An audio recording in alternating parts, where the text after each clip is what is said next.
All right, everyone. This is Mr. Morfetto, and I'm here, and I'm back with more Dragon Ball discussion. And I'd like to talk about my personal favorite character from the entire series, Tien or Tenshinhan. And in my opinion, is one of, if not the most underutilized, unappreciated, and misused character in all of Dragon Ball. And like I said, he's one of my favorite characters, possibly the favorite. It's just so hard to say he's your favorite when he's so poorly written all of the time. Again and again. He never gets any form of power boost or ass pull power-ups. Looking at you, Master Roshi.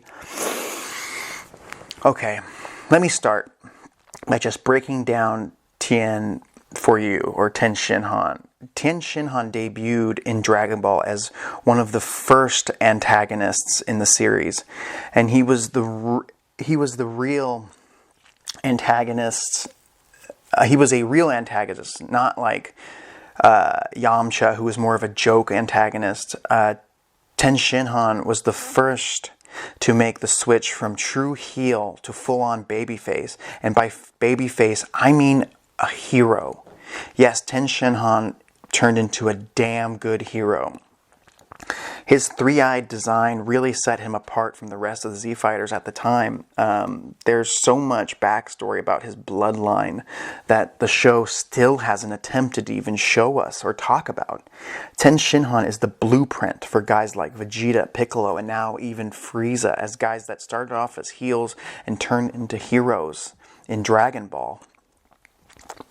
Tenshinhan has one of the most unique movesets in all of Dragon Ball to this day. Let's just list a few.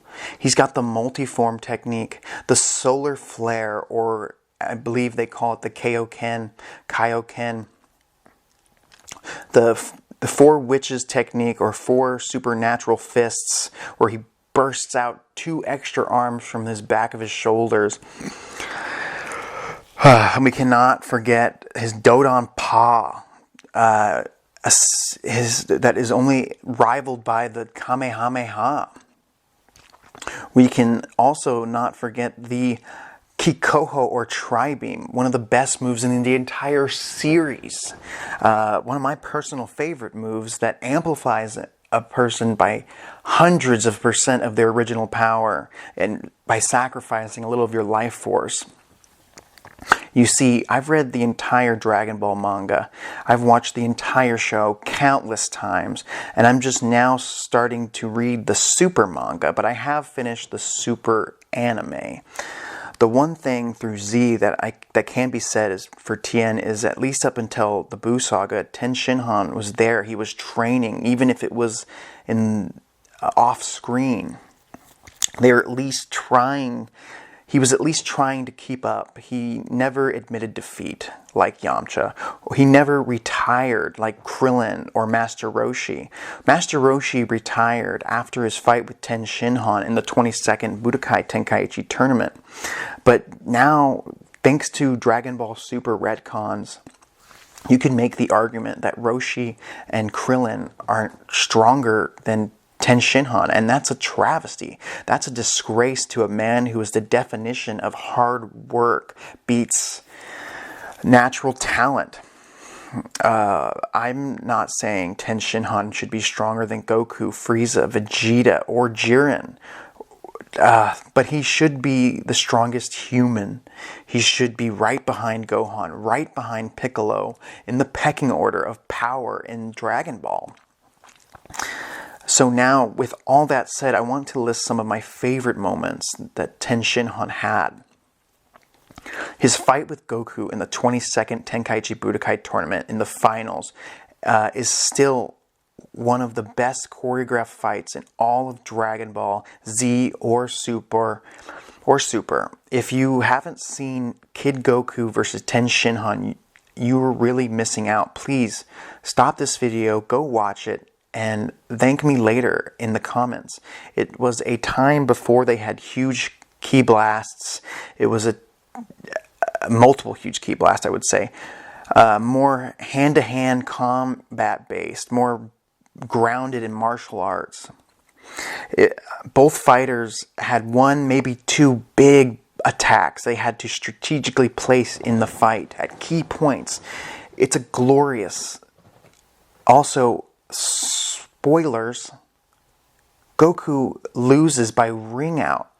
Tenshinhan beats the main character in the finals of the 22nd Tenkaichi Budokai. Moving on from this fight, Goku in the 23rd Tenkaichi Budokai, he had an amazing fight with Tenshinhan. I believe in the semifinals. Also great. Go watch that fight. It was a pinnacle moment for Goku, overcoming Tenshinhan after he lost to him in the tournament prior.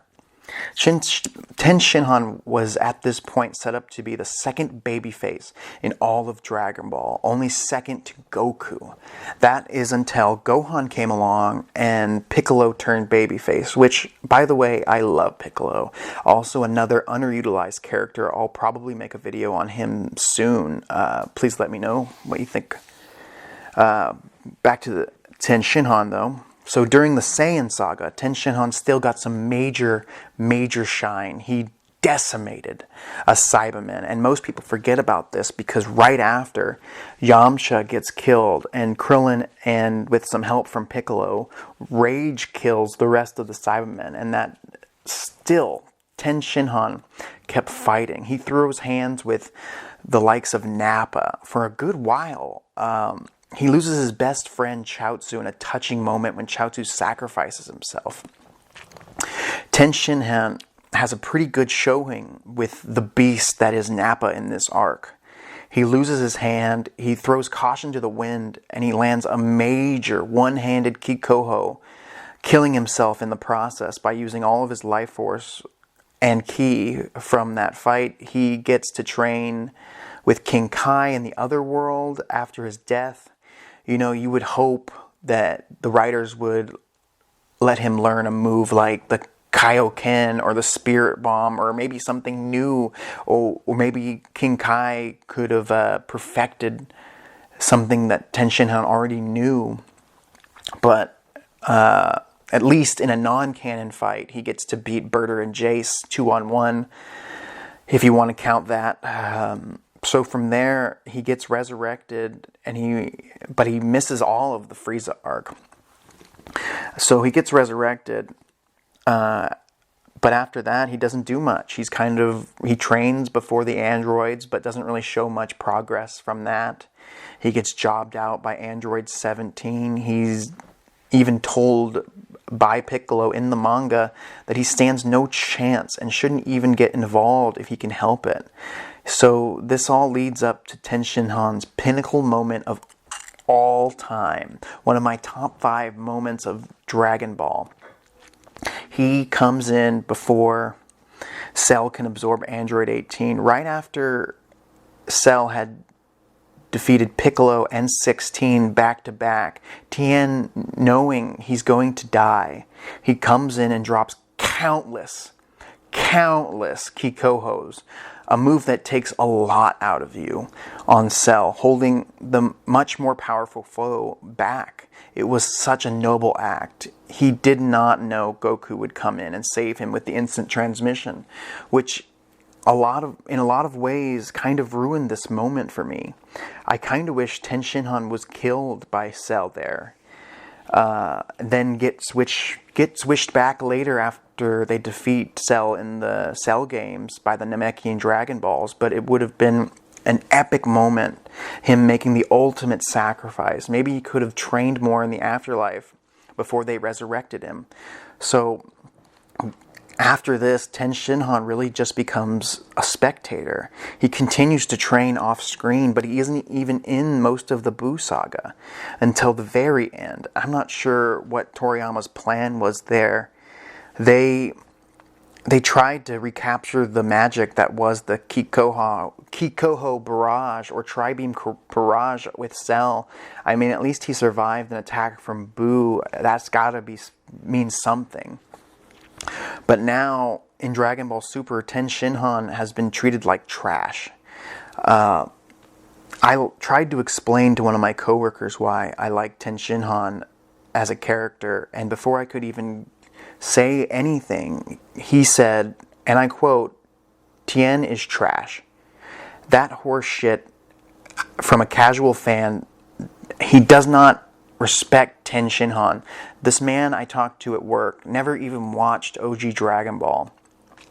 In Dragon Ball Super, he has done little to nothing. He got jobbed out to Beerus, which is understandable. Beerus is a god and still possibly the strongest character of the entire show.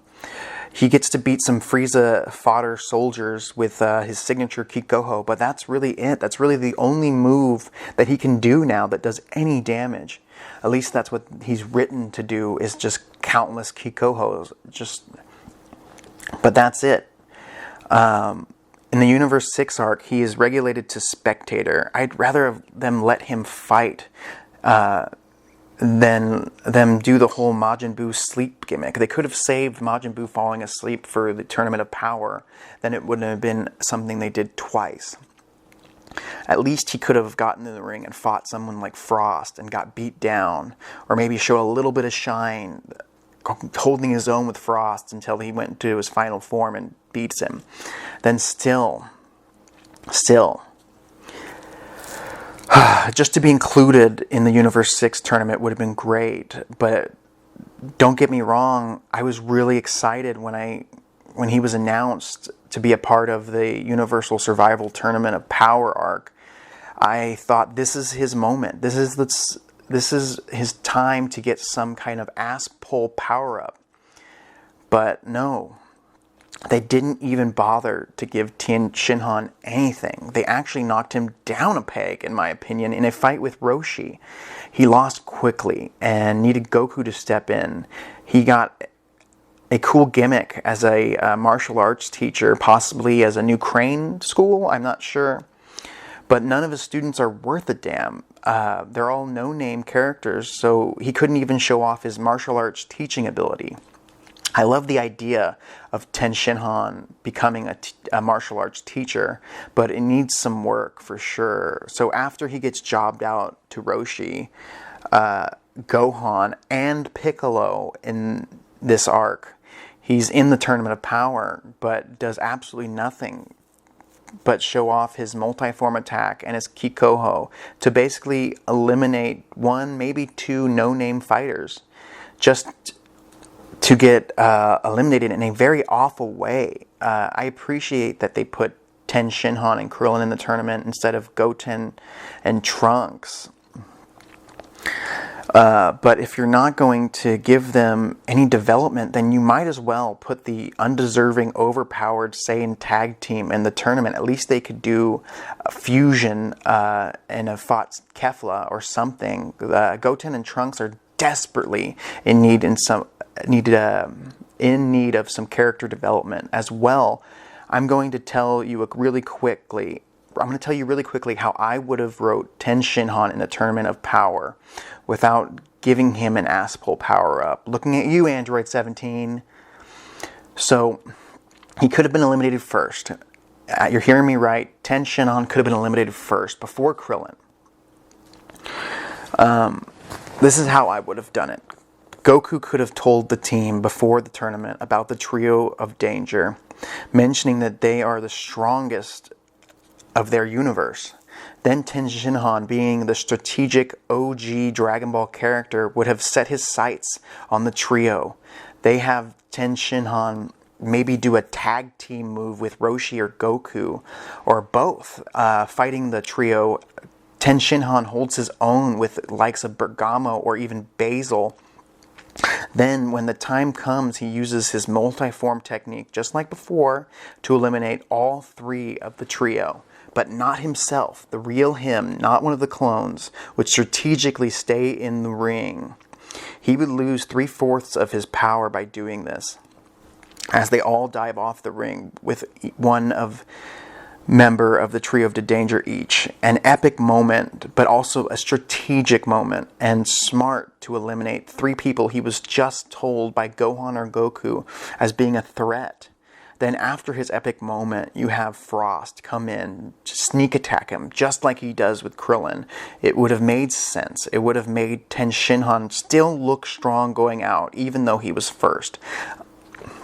Then Krillin could be second, possibly also being eliminated by Frost in a sneak attack just like before, really putting over Frost's sneak attack style strategy.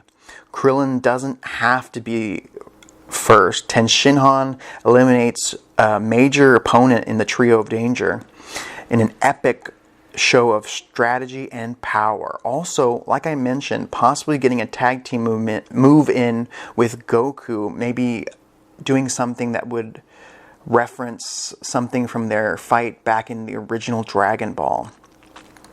So, to end this video, I just want you to know I still have hope for Tenshinhan.